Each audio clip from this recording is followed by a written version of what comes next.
Lord's voice channel వీక్షిస్తున్న మీ అందరికీ ప్రభు యేసు నామములో శుభాలు తెలియజేస్తూ ఉన్నాను. ఈ ప్రత్యేకమైన సమయంలో మీ అందరినీ మళ్ళా లార్డ్స్ వాయిస్ ఛానల్ ద్వారా కలుసుకోవడం నాకు చాలా సంతోషంగా ఉంది. మరి నూతన సంవత్సరంలోకి ప్రవేశపెట్టబడ్డాం దేవుని మహాకృపను బట్టి. గత సంవత్సరాల్లో మరి కోవిడ్ వైరస్ ఇవన్నీ చాలా ఇబ్బందులు పడిన దినాలు ఉన్నాయి. మళ్ళా వచ్చిందంటున్నారు. ప్రభు యొక్క మహాకృప మనందరినీ కూడా భద్రం చేస్తుందని నమ్ముతున్నాను. ఆయన మనలను తన బాహుట్లో దాచి కనుపాపు వలె ఆయన మనలను కాపాడతారు.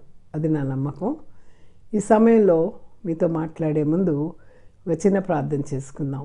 స్తోత్రం ప్రభా, పరిశుద్ధుడా, ఘనమైన తండ్రి, లార్డ్స్ వాయిస్ ఛానల్ వీక్షిస్తున్న మా ప్రియులందరినీ బట్టి నీకే వందనాలు. ప్రతి కుటుంబాన్ని, ప్రతి బిడ్డను, ప్రతి పెద్దవారిని అందరినీ కూడా నాయన నీ కాపుదలకు అప్పగిస్తూ ఉన్నాం. భయంకరమైన దినాల్లో ఉంటున్నాం. మా యొక్క జీవిత కాలం అంతా కూడా ప్రభా మేము పట్ల నమ్మకంగా జీవించే కృపను మాకు దయచేయండి. ఎవరైతే ఏ కొరతల్లో ఉన్నారో, ఏ అవసరతల్లో ఉన్నారో తండ్రి, మీ యొక్క పరలోకపు మహేశ్వరం నుంచి వారి ప్రతి అవసరాన్ని తీర్చండి ప్రభా. శాంతి సమాధానాలు ప్రతి కుటుంబానికి సంతోషము దయచేయమని మదిర ప్రార్థన అంగీకరించి విరిచిన ప్రతి ప్రియులను ప్రభా నీ కాపుదలకు భద్రతకు అప్పగిస్తూ వారి మీద నీ పరిశుద్ధాత్మ అభిషేకం దయచేయమని యేసు నామమును బట్టి వేడుకొంచున్నాం తండ్రి, ఆమేన్. ప్రియులారా, గత వారంలో కూడా మనం మరి దేవుని యొక్క మాటను మనం విన్నాం. ఆధ్యాత్మికమైనటువంటి అభివృద్ధి కావాలంటే మనం 7 సూత్రాలని మన జీవితంలో కొనసాగించాలి అన్నది మనం నేర్చుకున్నాం. ప్రియులారా, దేవుణ్ణి స్తుతిస్తూ ఉంటే మనలో కలిగే ఆనందం చాలా అపూర్వం. ఆ స్తుతిలో ఎంతో శక్తి ఉంది. మాటలు చాలు. అనిర్వచనీయమైన ఆ ప్రేమానుబంధాన్ని తలంచుకున్నప్పుడు ఈ లోకంలో మనందరినీ కదిపి కుదిపే మానవ సంబంధాల ముందు దేవుని సంబంధం ఎంతో విలువైందని మనకు అర్థమవుతుంది. కనుక ఈరోజు ప్రపంచమంతా కూడా చాలా అశాంతితో, సమాధానం లేక, యుద్ధ భయంతో భయపడుతున్న పరిస్థితులు మనం చూస్తున్నాం. నిన్నటి 1 తారీఖున జపాన్లో భయంకరమైనటువంటి భూకంపం వచ్చి అనేక మంది చనిపోయినట్టుగా మనం గమనిస్తున్నాం. ఆ రావటం కూడా చాలా, ఆ ఉధృతి 7.5 దాటిందంటే మ్యాగ్నిట్యూడ్ చాలా భయంకరమైనటువంటి అటాక్స్. ఎంతమందికి అసలు అక్కడ ఏమైందో కూడా మనకు సరిగా ఇన్ఫర్మేషన్ రాని పరిస్థితి. మరొక ప్రక్క ఇస్రాయేల్ వారు పాలస్తీనా హమాస్ మీద దాడి చేసినప్పుడు వారు హమాస్ ఇస్రాయేల్ వారిని ఎలా బాధ పెట్టారో వారి పరిస్థితి ఎలా ఉందో అక్కడ ఒక యుద్ధ భయం, మరో పక్కన కొరియా యుద్ధ భయం. ఇదిలా ఉంటే అందరూ అమెరికా దేశం అంటే చాలా గొప్ప దేశం అని మనం ఫీల్ అవుతూ ఉన్నాం. కానీ నేను అమెరికా వెళ్ళినప్పుడల్లా గమనించేది ఏంటంటే అక్కడ చూస్తే క్రిస్మస్ రోజు క్రిస్మస్ సందేశం ఎవరు అక్కడ క్రిస్మస్ ఫెస్టివల్ అనే మాటను మాట్లాడకూడదు, హ్యాపీ హాలిడేస్ అనే మాటలోకి వచ్చారు. ఒకప్పుడు బిబ్లికల్ ఫౌండేషన్ మీద తయారైనటువంటి అమెరికా రాజ్యాంగం, అమెరికా ప్రభుత్వ విధానం ఈరోజు ఒక సెక్యులర్ స్టేట్, క్రిస్టియానిటీని చెప్పడానికి వీల్లేదనే పరిస్థితికి వచ్చారు. ఆలోచించండి. పైగా అక్కడ మనం చూస్తే కుటుంబాలు ఎలా ఉన్నాయి అని ఆలోచిస్తే కుటుంబ వ్యవస్థలో ఎన్నో పగుళ్ళు, ఒక భర్త భార్య మధ్య సంబంధం తక్కువ, బ్రోకెన్ ఫ్యామిలీస్ ఎక్కువ, వారికి పుట్టిన పిల్లలు రోడ్డు మీద అనాథలుగా మిగిలిపోవటం, తల్లి డ్రగ్ అడిక్ట్ అవటం, లేకపోతే తండ్రి డ్రగ్ అడిక్ట్ అవటం, దొంగగా మారిపోవటం, కొందరు తల్లిదండ్రులు జైల్లో ఉంటే వారి అమ్మమ్మలు తాతయ్యలు వారి బిడ్డలను చూడటం. నిజంగా వాళ్ళని చూస్తే నాకు చాలా దుఃఖం వస్తుంది. ఎంత బ్రోకెన్ ఫ్యామిలీస్. దేవాలయంలో ముసలివాళ్ళు చిన్నపిల్లల్ని తీసుకొస్తున్నారు, తల్లిదండ్రులు అక్కడ ఉండరు. మనం ఆశించినటువంటి అమెరికా దేశంలో ప్రగతి ఏమైపోయింది అంటే కనుక అక్కడ అపవాది పూర్తిగా తన యొక్క చీకటిని ప్రవహింపచేస్తూ ఉంది. గే కల్చర్ పెరిగిపోయింది.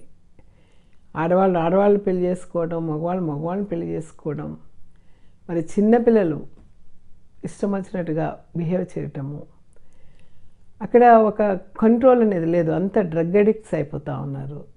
తాగి దేవుడు ఇచ్చిన సంపూర్ణమైన ఆహారాన్ని తిన్న తర్వాత అభివృద్ధి చెందితే మానవుడు ఇలా ఉంటాడా అనిపిస్తూ ఉంది. ఎందుకంటే అన్ని కొరతలు తీర్చిన దేవునికి మనం స్తుతి చెల్లించబోయి, ఆ దేవుడు ఎక్కడున్నాళ్లే, నా కష్టం మీద నేను సంపాదించుకున్నాను, I have every right to enjoy my life అనే స్థితికి వెళ్ళిపోతూ ఉన్నారు. కనుక ఈరోజు ప్రతి కుటుంబంలో నెమ్మది లేదు, శాంతి లేదు, సమాధానం లేదు. అలాగే మన ఇండియాలో అయితే అస్సలు సత్యం మాట్లాడుకోరు, యథార్థత లేదు, అంతా వేషధారణే. బయటకేమో చాలా అపూర్వ ప్రేమికుల్లా కనబడతారు, లోపల అన్నీ గుద్దులాటలు, కొట్లాటలు, ఒకరికి పెద్దిల్లు ఇంకోటికి చిన్నిల్లు, ఇట్లాగా ఎంత భయంకరమైన స్థితి మన దేశంలో ఉందో. కాబట్టి ఒక విధంగా వాళ్ళు చూస్తే వాళ్ళని బెటర్ ఏమో అనిపిస్తుంది. అంటే వాళ్ళు సత్యం చెప్తారు, నాకు నీతో కుదరదు, నేను ఇంకొకరిని చేసుకుంటున్నాను, ఎవరైనా కనబడితే she was my first wife, he was my second husband అని చెప్తారు. మనం అంత ధైర్యంగా కూడా చెప్పలేం. అంటే ఎంత అశాంతితో సమాజం నలిగిపోతూ ఉంది. ఒక ప్రక్క భయంకరమైన వ్యాధులు మన మీద దాడి చేస్తున్నాయి, ఒక ప్రక్క దారిద్ర్యము, చాలా కష్టమైనటువంటి పరిస్థితులు కనబడుతున్నాయి. కనుక ఈ పరిస్థితుల్లో నీకు శాంతి సమాధానం కావాలంటే నువ్వు కొనుక్కోలేవు. మార్కెట్కి వెళ్ళి అన్ని వస్తువులు కొనుక్కున్నట్టు శాంతిని సమాధానం కొనుక్కోలేవు. దేవునితో నువ్వు ఉన్నప్పుడే నీకు సమాధానం, శాంతి. కనుక ఈరోజు మన టాపిక్ ఏంటంటే పీస్ విత్ గాడ్. యేసుప్రభు వారు ఈ లోకానికి ఎందుకు వచ్చారంటే చెడిపోయినటువంటి దేవునితో సంబంధం మళ్ళీ తిరిగి కట్టడానికి, ఏమైతే శాంతి లేక సమాధానం కొట్టుమిట్లాడుతున్నారో ఈ ప్రజలకు శాంతిని ప్రసాదించడానికి యేసుక్రీస్తు వారు ఈ లోకానికి వచ్చారు. ఆయన వచ్చినప్పుడు ఆయన చెప్తా ఉన్నారు, యోహాను సువార్త 14వ అధ్యాయము 27వ వచనంలో, శాంతిని మీకు అనుగ్రహించి వెళ్ళుచున్నాను, నా శాంతినే మీకు అనుగ్రహించున్నాను, లోకమిచ్చినట్టుగా నేను మీకు అనుగ్రహించటలేదు, మీ హృదయమును కలవరపడనీయకుడి, వెరవనీయకుడి. ఎక్కడ చూసినా, ఏ ఫ్యామిలీలో చూసినా ఎంతో అల్లకల్లోలమైన పరిస్థితి. ఇప్పుడు మనకు కావాల్సింది ఏంటంటే శాంతి సమాధానాలు కలిగిన కుటుంబాలు, శాంతి సమాధానం కలిగిన జీవితాలు, శాంతి సమాధానం కలిగిన సంఘాలు. ప్రతి సంఘంలోనూ గొడవలే, ప్రతి సమాజంలోనూ గొడవలే. ఎందుకు ఈ విధంగా ఉంది అంటే ఇక్కడ శాంతి అనే దానికి కింద బైబిల్ ఫుట్నోట్స్లో సమాధానము, శాంతికి బదులు పర్యాయపదం సమాధానం అని వాడబడింది. కనుక ఈరోజు మన జీవితాలు ఎలా ఉన్నాయి? నూతన సంవత్సరంలోకి వచ్చేసాం 2024. అయితే మన జీవితం ఎలా ఉంటుంది అనేటువంటి ఒక భయం అందరిలో వస్తుంది. కాబట్టి భవిష్యత్తును గురించి మీరేమైనా విచారిస్తున్నారా? రేపటిని గూర్చి వ్యక్తిగతంగాను ఆధ్యాత్మికంగా కానీ బాధపడుతూ కంగారుతో యాంగ్జైటీ ఫీల్ అవుతున్నారా? ఈ లోకం ఇచ్చే శాంతి ఏ విధంగా లభిస్తుంది? మనం ఈ లోకంలో శాంతి పొందడానికి చాలా ప్రయత్నం చేస్తున్నాం. అది డబ్బు ద్వారా కావచ్చు, చక్కగా intoxicating drinks, alcoholic drinks, wine, ఇవన్నీ తీసుకోవడం ద్వారా తాత్కాలికంగా మన బాధను మర్చిపోయి అదొక ఆనందంలో ఉంటాం. ఇంకా చూస్తే ఇప్పుడు గంజాయి, డ్రగ్ అడిక్ట్స్, డ్రగ్స్ చాలా వచ్చేసి యూత్ అంతా పాడైపోతున్న దినాలు. అసలు ఏది ఎలాగ భయంకరంగా మారుతుందంటే పరిస్థితి, ప్రతి ఒక్కరికి శాంతి లేదు. క్రాంకీ పర్సన్స్, డిప్రెషన్తో జీవితం, భవిష్యత్తు అంధకారమయంగా కనబడుతుంది. ఎందుకంటే అపవాది అన్ని చోట్ల కూడా ఈ టీవీల ద్వారా కానివ్వండి, మీడియా ద్వారా కానివ్వండి, ఎక్సెంట్రిక్గా చేసేస్తూ ఉంది. ప్రతి మనిషిని దేవునిలో ఉన్నప్పుడు ఉండే ఆనందం, సంతోషం, ఉల్లాసం లేదు. ఇప్పుడు కొని తెచ్చుకుంటున్నాం, వెళ్ళి కాసేపు ఉంటాం. ఇప్పుడు లైట్ వేయాలంటే స్విచ్ని మనం ఆన్ చేస్తే లైట్ వెలుగుతుంది, లేదంటే ఆపేస్తాం, చీకటి వస్తుంది. అట్లాగా టెంపరీ హ్యాపీనెస్, టెంపరీ పీస్ కోసం ప్రజలు వెంపర్లాడుతున్న పరిస్థితులు మనం చూస్తూ ఉన్నాం. కనుక ఇవి నిజంగా మన బాధ నుంచి మనకు విడుదల ఇస్తుందా అనేది మనం ఆలోచించాలి. కొన్నిసార్లు మన హృదయాన్ని ఎవరో తడుతున్నట్టుంది బాధలో నలిగిపోతున్నప్పుడు. కానీ ఎవరు తడుతున్నారు అనేది ఆలోచించే మనసు మాత్రం మనకి రావటం లేదు. నిజమైన దేవునితో నువ్వు సంబంధం కలిగి ఉంటే నువ్వు శాశ్వతమైన నిజమైన శాంతిని అనుభవించడానికి సిద్ధంగా ఉన్నావా? ఆయన ఇస్తానంటున్నాడు, నా ఎదుకు రండి, నేను మీకు విశ్రాంతిని కలుగు చేస్తానని చెప్తా ఉన్నాడు. So only answer is you can have piece with God, not money or any other matters. కనుక ఈరోజు వాట్ ఈజ్ కాల్డ్ పీస్, శాంతి, సమాధానం అంటే ఏంటి అని అంటే, చాలామంది ఈ లోకంలో ఎక్కడెక్కడికో పుణ్యక్షేత్రాలకు వెళ్ళి దేవుణ్ణి వెతుక్కుంటూ సప్త సముద్రాలు దాటి కాశీకి వెళ్ళి ఎక్కడెక్కడికో వెళ్ళి చాలా కష్టపడుతూ ఉన్నారు, ఎందుకంటే శాంతిని పొందాలని.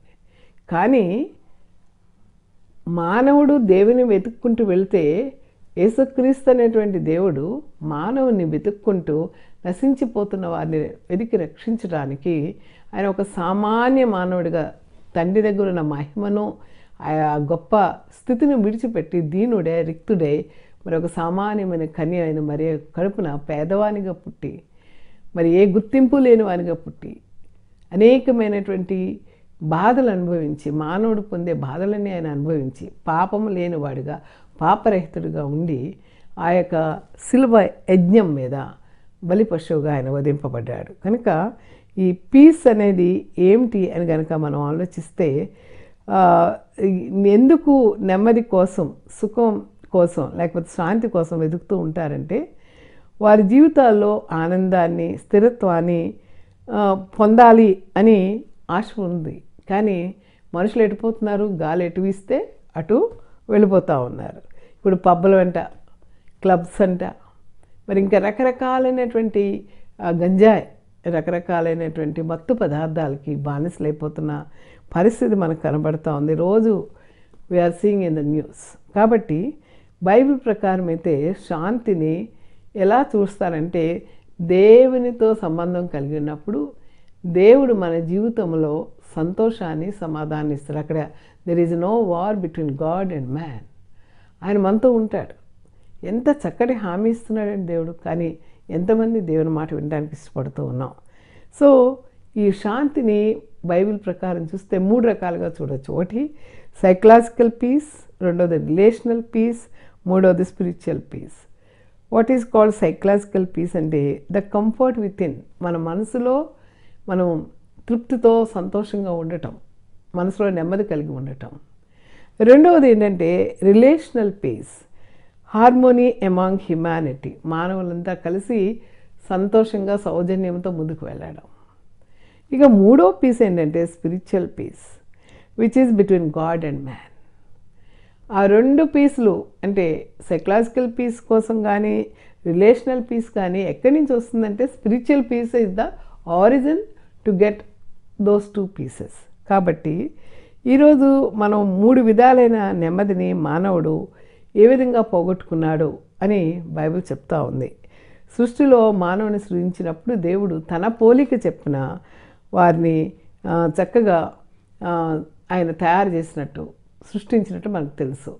అంతేకాదు ఆ సృష్టి చేసిన మానవుడు దేవుని మాటను మీరి అవిధేయత చూపించడం వలన, తన ఇష్ట ప్రకారము దేవునికి వ్యతిరేకంగా ఉండటం వలన దేవుడిచ్చిన శాంతిని, సమాధానాన్ని, సహవాసాన్ని పోగొట్టుకొని ఆయన మరి అశాంతిగా జీవిస్తూ ఉన్నప్పుడు అతనికి శాంతిని తిరిగి ప్రసాదించుటకు మరి మనం ప్రయత్నం చేస్తే మనం పొందలేం. కాబట్టి దేవుడే మనకి ఆ పరిశుద్ధాత్ముడైన దేవునితో సంబంధం ఏర్పాటు చేయడం కోసం ఆయన తన కుమారుని ఈ లోకానికి పంపించి మనకి ఆ సంబంధాన్ని కలిగించినట్టుగా మనం చూస్తూ ఉన్నాం. కాబట్టి ఆయన తన పాపముల నుండి, ఆయన మన పాపముల నుండి రక్షించను గనుక ఆయనకి యేసు అని పేరు పెడతామని చెప్పి ఆయన గురించి ప్రవచనాలు మనం చూస్తూ ఉన్నాం. ఆయన ప్రాణత్యాగం వల్ల మనం పోగొట్టుకున్న శాంతిని తిరిగి సంపాదించుకుంటూ ఉన్నాం. He desires for everyone to have perfect peace. దేవుని ముఖ్య ఉద్దేశం ఏంటంటే తాను సృజించిన మనుషులు, మానవ జాతి ఎప్పుడూ సంతోషంగా, సమాధానంగా, ఆనందంగా ఉంటూ దేవుని ప్రేమను ఇతరులకు అందించాలన్నది, that is the purpose of creating man by God. కానీ దాన్ని మనం మిస్ అయిపోతూ ఉన్నాం. ఎఫిషియన్స్ 2వ అధ్యాయం 14-17లో చూస్తే అక్కడ ఒక మాట ఉంటుంది, పూర్వం దూరస్తులైన మీరు ఇప్పుడు క్రీస్తు యేసునందు క్రీస్తు రక్తం వలన సమీపస్తులై ఉన్నారు. ఆయన మన సమాధానము శాంతి అయి మన మధ్య ఉండిన ద్వేషమును అనగా విధిరూపకమైన ఆజ్ఞలు గల ధర్మశాస్త్రమును తన శరీరమందు కొట్టివేయుట చేత ఉభయల మధ్య ఉన్న గోడను పడగొట్టి ఇద్దరిని ఏకము చేశాడు. కనుక ఎవ్వరూ చేయలేనంత మహత్తర కార్యం ఆయన చేసి నేను చేసిన తప్పులు, పాపాన్ని, శాపాన్ని నేను భరించాల్సిన స్థానంలో ఆయన అక్కడ నిలబడి ఆ శిలువ, ఘోరమైన శిలువ మరణంలో ఆయన మన పక్షంగా పొంది ఉన్నాడు. పొందటమే కాదు, అక్కడితో ఆయన ఆగిపోలేదు ఆయన చేసిన కార్యం. ఆయన తిరిగి సమాధిలో పెట్టబడినప్పుడు ఆ మరణం చాలా సంతోషించింది. దేవుడి మీద నేను విజయాన్ని సాధించానని అపవాది గొంతులు వేశాడు.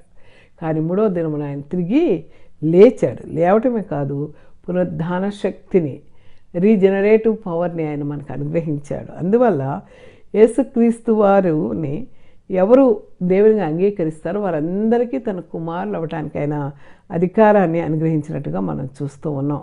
కనుక మనం చేసే ప్రతి పాపాన్ని, శాపాన్ని నుంచి విడుదల చేసి ఆధ్యాత్మికంగా సాధికారతను సాధించడానికి యేసయ్య లోకానికి వచ్చారు. కాబట్టి ఇప్పుడు నువ్వు ఎలాంటి సమస్యలు, ఎలాంటి ఇబ్బందులు, ఎలాంటి కష్టాల్లో ఉన్నా కూడా వాటి నుంచి చింతించనక్కర్లేదు. ఎందుకంటే మన స్థానంలో మన శాపానికి, పాపానికి పొందాల్సిన శిక్షను ఆయన పొంది మనని ఆయన పాప విమోచన క్రయధనంగా మన స్థానంలో ఆయన అప్పగింపబడి ఆయన మనకి మరి క్రీస్తు వారు ఈ లోకంలోనికి వచ్చి మనకు శాంతిని ఇవ్వడం వలన మనం చేసిందంటే మొదటగా నేను పాపిని అని నన్ను గ్రహించుకోవాలి, నీకు నువ్వు గ్రహించుకోవాలి. అంతేకాదు దేవుని దగ్గర ఆ పాపాన్ని ఒప్పుకున్నట్టయితే మనం చేసిన పాపాల యొక్క ఫలితాల నుంచి మనం పొందే ఆ శాంతిని, ఆ సమాధానాన్ని, ఆ గిల్టీ ఫీలింగ్ నుంచి విడుదల పొంది శాంతి సమాధానాలతో జీవించగలం. అప్పుడు దేవుడిచ్చే దివ్య శాంతి, నెమ్మది అంటే ఏంటో నువ్వు సంపూర్ణంగా గ్రహిస్తావు. Jesus said, I have told you all this so that you may have peace in me. యోహాను సువార్త 16:3 ఆయన అంటాడు, నేను చెప్పినవన్నీ మీరు విన్నారు కనుక నా శాంతిని నేను మీకు అనుగ్రహిస్తున్నానని ఆయన చెప్పడం మనం చూస్తూ ఉన్నాం. మరి ఆయన సమాధానం, శాంతి పొందాలంటే మనం ఏం చేయాలి? దేవుడిచ్చే శాంతే పర్మనెంట్, శాశ్వతమైన శాంతి. ఈ లోకంలో నువ్వు మందు తాగినా ఆ క్షణమే నీకు శాంతి ఉంటుంది. నువ్వు గంజాయి తీసుకున్నా, డ్రగ్స్ తీసుకున్నా ఆ క్షణమే శాంతి ఉంటుంది. తర్వాత మళ్ళీ నువ్వు పిచ్చడు అయిపోతావు.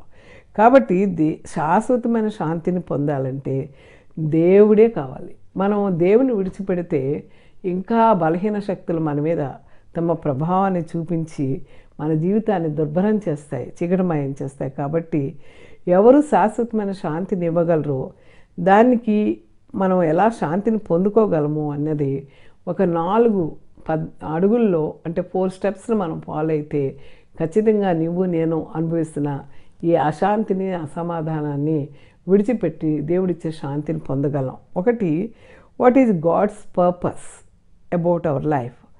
Piece and life. దేవుని చిత్తంలో నువ్వు నిజంగా శాంతిని పొంది చక్కగా జీవించాలి. That is the purpose of God's purpose in creating humankind. కాబట్టి రోమా 5:1 ఆయన అంటాడు, ఆయనందు విశ్వాసం ఉంచడం వలన మనం నీతిమంతులుగా తీర్చబడి మన ప్రభు అయిన యేసుక్రీస్తు ద్వారా దేవునితో సమాధానము కలిగి ఉందము. కాబట్టి మనంతట మనం నీతిమంతులం కాలేము. కేవలం ఆయన నమ్మటం ద్వారానే నీతిమంతులం అవుతాం. ఎన్ని మంచి పనులు చేసినా, ఎన్ని దాన ధర్మాలు చేసినా, ఎన్ని పుణ్యకార్యాలు చేసినా, నీ శరీరాన్ని దేవునికి అప్పచెప్పినా, లేకపోతే నువ్వు కాల్చబడ్డానికి ఇష్టపడ్డా, లేకపోతే నీ శరీరం అంత బంగారం ఇతరులకు దానం ఇచ్చినా నువ్వు నీ పాపాన్ని నుంచి విడుదల పొందలేవు. కానీ నువ్వు ఎప్పుడు పాపిని గ్రహించి దేవుని దగ్గరకు వస్తావో అప్పుడు ఆయన నిన్ను పూర్ణ శాంతి గలవానిగా కాపాడుతాడు. సో యోహాను సువార్త 3:16 తెలుసు, దేవుడు లోకమును ఎంతో ప్రేమించాడు కాగా ఆయన తన అద్వితీయ కుమారుని యందు విశ్వాసం నుంచి ప్రతి వారిని నశింపక నిత్య జీవం అనుగ్రహించినట్లు ఆ కుమారుని మనకి అనుగ్రహించాడనే వాక్యం మనం గమనిస్తాం. ఎంతగా ప్రేమించాడంటే తన కుమారుని ప్రాణం పెట్టినంతగా ఆయన మనల్ని ప్రేమించాడు. కనుక యోహాను సువార్త 10:10 అంటాడు, సమృద్ధి అయిన జీవం వారికి ఇచ్చుటకు నేను వచ్చి ఉన్నానని యేసయ్య చెప్పారు. అయితే మరి ఎందుకు దేవుని శాంతిని పొందటానికి ప్రజలు ముందుకు రాలేకపోతున్నారు. ఈ సమృద్ధి అయిన జీవాన్ని, సమృద్ధి అయిన శాంతిని ఎందుకు పొందలేకపోతున్నారు? ఏది దేవునికి మానవునికి మధ్య ఆటంకంగా ఉంది అంటే కనుక స్టెప్ 2 చూస్తే వాట్ ఈజ్ ద ప్రాబ్లం అని ఆలోచిస్తే sin separates us from God. మానవుని యొక్క పాపము దేవుని దగ్గర నుంచి దూరం చేస్తూ ఉంది. అంటే సమస్య అంటే ఏంటంటే పాపం మనలను దేవుని నుండి దూరపరుస్తుంది. అందువల్ల ఆయన పోలికలో పుట్టిన మనందరము సమృద్ధి అయిన జీవం పొందాలని దేవుడు ఆశిస్తున్నప్పుడు ఆయన కేకకు మనం ఇష్టపడి, ఆయన పిలుపుకు మనం ఇష్టపడి ఉండాలన్నది దేవుని ఉద్దేశం. అంతేగాని మనం ఏదో దేవుడు గీసిన గీతలో మరమనుషుల్లాగానో లేకపోతే యంత్రాల్లాగానో యాంత్రికంగా ఆయనకు విధేయత చూపించాలని దేవుడు మనను తయారు చేయలేదు. ఎందుకంటే God gave us a will and freedom. మనకు అందుకే God has given us a freedom of choice. నీకు ఏది ఇష్టమో దాన్ని నువ్వు ఎన్నుకునేటువంటి స్వేచ్ఛను దేవుడు నీకు ఇచ్చాడు. అందుకే అందరూ చాలామంది ప్రశ్నిస్తారు, ఆదాము తప్పు చేస్తాడని తెలిసి దేవుడు ఆ చెట్టు అక్కడ ఎందుకు పెట్టారు అంటే God has given us freedom. అది ముట్టుకోకూడదని చెప్పారు, బట్ మ్యాన్ ఏం చేయాలి? దేవునికి లోబడాలి. కానీ ఆయన ఏం చేశాడు? తన ఇష్టాన్ని, ఫ్రీడమ్ ఆఫ్ చాయిస్ను వాడుకొని ఏదైతే తినొద్దన్నాడో ఆ పండు తినడం ద్వారా పాపం శాపం ఆయన ద్వారా మనకి ఈ దినానికి కూడా అమలు వస్తూ ఉంది. దాన్ని విరగొట్టడానికే యేసు ప్రభు వారు ఈ లోకానికి వచ్చాడు. కాబట్టి మనం దేవుని పట్ల అవిధేయత చూపి మన ఇష్టం వచ్చినట్టు ప్రవర్తించడం వలన మనం చాలా వరకు అశాంతిని పాలవుతున్నాం. ఈ అశాంతిని, అవిధేయతను దేవుని పట్ల చూపించకుండా ఉన్నట్టయితే దేవుడు పదే పదే మనం ఎన్నిసార్లు దేవుడు మనల్ని కరెక్ట్ చేయాలని ప్రయత్నించినా మనం అవిధేయత వైపు వెళ్తాం. వద్దులే ప్రభు, ఇంకా నాకు చాలా టైం ఉంది అని లోకం వైపు, లోకాశల వైపు మనం వెళ్ళిపోతున్నాం. కనుక మరి ఆయన పదే పదే మన వెంటపడి మనలను ఆయన ఫాలో అయ్యే అవకాశం రోజు రోజుకి ఆయన మనకి ఇస్తున్నప్పుడు మనం చేయాల్సింది ఏంటి? దేవుని ఫాలో అవ్వాలి. కానీ చాలాసార్లు మనం ఏం చేస్తుంటే the result is in separation from God. దేవుని నుంచి దూరం పోతున్నాం. అందుకే ద బైబిల్ సేస్ ఏ భేదమును లేదు, అందరూ పాపము చేసి దేవుడు అనుగ్రహించే మహిమను పొందలేకపోతూ ఉన్నాం. రోమ 6:23 ఏమంటే ఏలయనగా పాపం వలన వచ్చే జీతము మరణము, అయితే దేవుని కృపావరము మన ప్రభు యేసునందు నిత్య జీవం. ఆయన నిత్య జీవం ఉండడానికి వచ్చాడు. అందుకే మనం ఏం చేస్తున్నాము? ప్రతి వారు శోధింపబడి లోకాశలు కలిగి ఆ లోకాశలు మనల్ని మరులు కొల్పినప్పుడు మనం ఎక్కడికి వెళ్తున్నాము? పాపాన్ని కంటాం. పాపము తిరిగి మరణాన్ని కంటుందని భక్తుడు సెలవిస్తూ ఉన్నాడు యాకోబు. కనుక ఈరోజు మన జీవితంలో శాంతి సమాధానాలు కావాలి అంటే దేవునికి దూరంగా ఉండకూడదు, దేవుని దగ్గరికి మనం వెళ్ళాలి.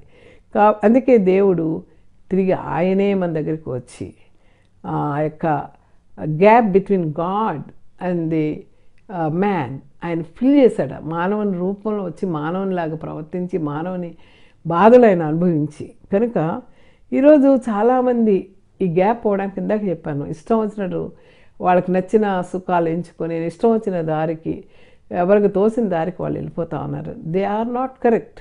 They never give you a real happiness, they never give you real peace in your life. కాబట్టి చాలామంది నేను ఎన్నుకున్న మార్గం సరైనదే అనుకుని వాళ్ళు దేవుని మాట వినడానికి ఇష్టపడలేదు. ఎందుకంటే they have money, they can enjoy their life, but they are not thinking about after death where we are going, what happen to us. They never realize. అందుకే సొలొమోను రాజు అంటాడు తన అనుభవంతో సామెతలు 14:12 ఒకని ఏట సరి అయినదిగా కనబడు మార్గము కలదు, అయితే తుదకది మరణానికి దారి తీస్తుందని చెప్తాడు. కనుక యెషయా 59:2 మీ పాపములు ఆయన ముఖమును మీకు మరుగుపరచను గనుక ఆయన ఆలకింపుకున్నాడు. ఎందుకు దేవుడు మనం ఆలకించడం లేదంటే మన పాపములు ఆయనకు అడ్డముగా వినకుండా, ఆయన చెవులు మందమైపోవడానికి కాదు, ఆయన చేతులు కురుచు కాలేదు, కానీ మన పాపాలు ఆయన నుంచి దూరపరుస్తూ ఉన్నాయి. సో థర్డ్ స్టెప్ ఏంటంటే, so no bridges or no efforts reaches God accept one, what is that. ఇప్పుడు కాబట్టి నువ్వు ఏమి చేయాలి? నువ్వు షార్ట్కట్ మార్గాలంటే వెళ్ళి శాంతిని పొందాలనుకుంటే అది అవ్వదు. కనుక స్టెప్ 3 ఏంటంటే God's remedy is the cross, the holy cross. సిలువలో వేలాడిన యేసయ్యను మనము చూడాలి. ఆ సిలువ క్షేత్రంలోనికి మనం వెళ్ళాలి. ఏ పాపం ఎరిగిన యేసుక్రీస్తు వారు మన కోసం పాపంగా మార్చబడి నలగొట్టబడి మన కొరకు వ్యసనాక్రాంతుడిగా ఆయన మన యొక్క పాపములన్నీ ఆయన మీద వేసుకొని ఆయన అనుభవించిన భయంకరమైన మరణశిక్ష, ఘోరమైన శిలువ మరణశిక్షను చూసినప్పుడు మనం ఎంతగానో బాధపడతాం సినిమాలో చూసి. కానీ నిజ జీవితంలో వీఆర్ నాట్ రియలైజింగ్ ఎందుకు ఆయన అంత పడ్డారంటే మనల్ని మరణం వైపు తీసుకెళ్తున్న ఈ పాపం యొక్క మరణపు ముళ్ళని ఆయన విరిచి మనకి నిత్య జీవం ఇవ్వడానికి ఆయన ఈ లోకంలోనికి వచ్చారు. కాబట్టి దేవుణ్ణి అక్కడ దేవదూత అంటది, సజీవుడైన దేవుని మృతుల్లో ఎందుకు మీరు చూస్తున్నారని అక్కడ దేవదూత మాట్లాడడం మనం చూస్తున్నాం. కనుక మన పాపశాప రుణాన్ని ఒకసారి తన శ్రేష్టమైన రక్తంతో యుక్త వయసులో ఉన్న తన ప్రాణాన్ని త్యాగం చేసి మన పాప విమోచనను విమోచన అర్థం తనను తాను సమర్పించుకొని దేవునికి మానవునికి మధ్య ఉన్న ఆ అంతరాన్ని ఆయన వంతెనగా నిలవటం మనం చూస్తూ ఉన్నాం. కనుక ప్రియులారా, ఈ దినం మనం ఆలోచిస్తే ఆయన మనుషులందరూ రక్షణ పొంది సత్యమును గూర్చిన అనుభవ జ్ఞానం కలిగి ఉండాలని ఆయన ఇచ్చేస్తున్నాడు. ఎలా రక్షణ పొందుతామంటే 1 తిమోతి 2:5 ఒక మాట ఉంది, దేవుడు ఒక్కడే, దేవునికి నరులకును మధ్యవర్తి ఒక్కడే, ఆయనే క్రీస్తు యేసు నరుడు. ఈ క్లియర్గా చెప్పేశారు, ఇంకెవరో దేవుళ్ళు లేరు, ఒక్క దేవుడే. మనం చాలాసార్లు యేసుప్రభు వారు, అల్లా, ఈశ్వరుడు అందరూ ఒకటే. నో. ఎందుకంటే ఇప్పుడు చూస్తున్న పరిస్థితులు ఆలోచించండి. కేవలము యేసుక్రీస్తు వారు తన ప్రాణాన్ని పెట్టాడు. ఎక్కడ ఎలాంటి సుఖాలు కానీ భార్యలు కానీ ఆయనకి ఎవరు లేరు. ఆయన వచ్చిన తండ్రి యొక్క మిషన్ ఆయన నెరవేర్చారు. కనుక ఆయన క్రీస్తు యేసు నరుడు. ఈయన అందరి కొరకు విమోచన క్రయంగా తను తానే సమర్పించుకొని అంటాడు. మరి 1 పేతురు 3:18 చూసినట్టయితే, ఏలైనగా మనము దేవుని యొద్దకు తెచ్చుటకు ఆ అనీతిమంతుల కొరకు నీతిమంతుడైన క్రీస్తు శరీర విషయంలో చంపబడి ఆత్మ విషయంలో బ్రతికింపబడి పాపముల విషయంలో ఒక్కసారే శ్రమపడాను. ఇప్పుడు మనం బలి ఇస్తాము, బలి ఇవ్వగానే ఆ పూట ఆ రక్తం సరిపోతుంది, మళ్ళీ రేపు తప్పు చేస్తాం, మళ్ళీ ఎలా బలి ఇవ్వలేము కదా. అందుకే ఆయన ఏ పాపం ఎరిగినటువంటి వాడు లోక పాపమును మోసుకొని పో దేవుని గొర్రెపిల్లగా పిలువబడినటువంటి యేసుక్రీస్తు వారు తన శ్రేష్టమైన రక్తం 33.5 సంవత్సరాల యుక్త వయస్కులో ఆయన తన శ్రేష్టమైన రక్తాన్ని మన కొరకు సమర్పించాడు. So God has provided the only way. Each person must make a right choice. ఇప్పుడు రాంగ్ చాయిస్కి వెళ్ళి మనం పాడైపోయే కంటే దేవుడు ఒక రైట్ చాయిస్ మన ముందు పెట్టాడు. ఎందుకు మనం ఫాలో అవ్వలేకపోతున్నాం అంటే కనుక వాట్ ఈజ్ అవర్ రెస్పాన్స్? ఆయన ఇచ్చాడు, దారి చూపించాడు, దిస్ ఈజ్ మై చాయిస్ అని చెప్పినప్పుడు వాట్ ఈజ్ యువర్ చాయిస్ అంటే రిసీవ్ క్రైస్ట్. దేవుణ్ణి నువ్వు ఆహ్వానించుకో. చనిపోయిన తర్వాత నిత్య నరకానికి వెళ్ళే కంటే బ్రతుకుండగా యేసుక్రీస్తు నేను పాపినయ్యా, నన్ను క్షమించు అని ఒక్క మాట అంటే నువ్వు నీతిమంతుడిగా తీర్చబడతావే. ఆయన రక్తం నేను కడిగివేస్తుంది. ఆయన నమ్మినప్పుడు నువ్వు గొప్ప విశ్వాసిగా మారుతావు, శాంతి సమాధానాలకు కారకుడు అవుతావు, అనేక మందికి శాంతిని ప్రసాదించినడు అవుతావు. సో యేసుక్రీస్తు వారు మరి ఈ దినాన్ని మనకు చెప్తూ ఉన్నారు ఏంటంటే, నువ్వు శాంతి సమాధానాలు కావాలంటే there is no other choice except me. నన్ను నువ్వు అంగీకరించాలి, నా దగ్గరికి నువ్వు రావాలి అని చెప్తున్నారు. రెవల్యూషన్ 3:20 చూసినట్టయితే, ఇదిగో నేను తలుపు వద్ద నిల్చుని తట్టుచున్నాను, ఎవడైనా నా స్వరం విని తలుపు తీసిన ఎడల నేను అతని యొద్దకు వచ్చి అతనితో నేను నాతో కూడా అతను భోజనము చేయను. What a wonderful blessing. దేవుని దగ్గరికి వచ్చినప్పుడు యోహాను 1:12 ఏమంటున్నాడంటే, ఆయన తను ఎందరు అంగీకరించెదరో వారందరికీ, అనగా తన నామనందు విశ్వాసం ఉంచిన వారికి దేవుని పిల్లలగుటకు ఆయన అధికారము అనుగ్రహించాను. So would you like to be called as children of God? దేవుని పిల్లలు అవటం ఎంత అద్భుతమండి, ఎంత గ్రేట్ ఆనర్ అది మన జీవితంలో. ఈ లోకానుసారంగా వెళ్తే నిత్య నరకానికి తీసుకెళ్ళిపోతూ ఉంది. లోకాశలు ఏం చేస్తాయి? ఈ లోకాశ, ఈ శరీరాశ, ఈ జీవపు డంబాలు మనల్ని స్వార్థపరులుగా మారుస్తాయి, చీకట్లోకి నెట్టేస్తాయి. కానీ దేవుని అంగీకరించినప్పుడు ఆయన పిల్లలు అవటానికి, ఆయన తన నామందు విశ్వాసించిన ప్రతి వారికి దేవుని పిల్లలవుటకు ఆయన అధికారం ఇచ్చాడు. రోమా 10:9 ఏం చెప్తాడంటే, చివరికి నువ్వు రక్షణ పొందాలంటే you have to accept Jesus Christ and you have to give a witness. యేసే ప్రభువని నీ నోటితో ఒప్పుకొని దేవుడు మృతుల్లో నుండి ఆయన లేపిన నీ హృదయం అందు విశ్వసించినలా నీవు రక్షింపబడదువు. హృదయంలో విశ్వసించాలి, నోటితో నువ్వు ఒప్పుకోవాలి. ఈ రెండూ చేసినప్పుడు నీవు నీతిమంతునిగా తీర్చబడతావు. So will you receive Jesus Christ right now? Accept, ABC formula, accept him, believe in him and confess your sin. ఈ మూడు చేసినట్టయితే నువ్వు ఆయన ఒప్పుకోవాలి, ఆయన నోటితో ఒప్పుకోవాలి, ఆయన చేసిన ఆ గొప్ప కార్యాన్ని నువ్వు హృదయంలో విశ్వసించి పాపినని నువ్వు ఆయన వైపు తిరిగినట్టయితే యేసుక్రీస్తు వారిని నువ్వు అంగీకరించినట్టే. కనుక యేసుక్రీస్తు వారిని అంగీకరించాలంటే నువ్వు చేయాల్సిన పనులు ఏంటి అంటే, ఫస్ట్ది నేను పాపిని, నాకు శాంతి సమాధానం జీవితంలో నెమ్మదిగా ఉండవలసిన అవసరత నాలో ఉంది అని నువ్వు ఒప్పుకోవాలి. రెండవది, నీ పాపమును బట్టి మారు మనసు నుండి దేవుని వైపు తిరిగి దైవ క్షమాపణని కోరుకో. తెలిసి చేయొచ్చు, తెలియక చేయొచ్చు. మనం తప్పులు అందరం చేస్తాం. కొన్నిసార్లు అడుగుతాం, ఏమయ్యా ఎంత తప్పు చేసావంటే, మేడం నేను అనుకోలేదు, ఆవేశంలో జరిగిందండి అంటారు. కనుక నువ్వు చేసిన పాపము తెలిసి చేసావో, తెలియక చేసావో, ఆవేశంలో చేసావో, అర్థం లేకుండా చేసావో, అవన్నీ కూడా ప్రభు దగ్గర ఒప్పుకొని ప్రభు దగ్గర వైపు తిరిగి క్షమాపణ పొందుకున్నట్టయితే నువ్వు నీతిమంతుడుగా తీర్చబడతావు. మూడవది ఏంటంటే, నీ పాపం నుండి మారు మనసు పొంది యేసుక్రీస్తు నీ కొరకు సిలువలో చనిపోయి సమాధి నుండి లేచారని నమ్ము. కథలు వినొద్దు.